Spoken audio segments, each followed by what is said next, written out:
You ask Tiger to solve. This deals with linear equations with one unknown. The final result is x equals -1/2. Let's solve it step by step. Simplify the expression. Group like terms.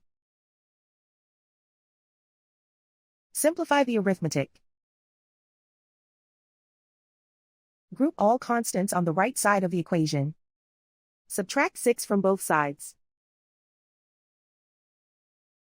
Simplify the arithmetic.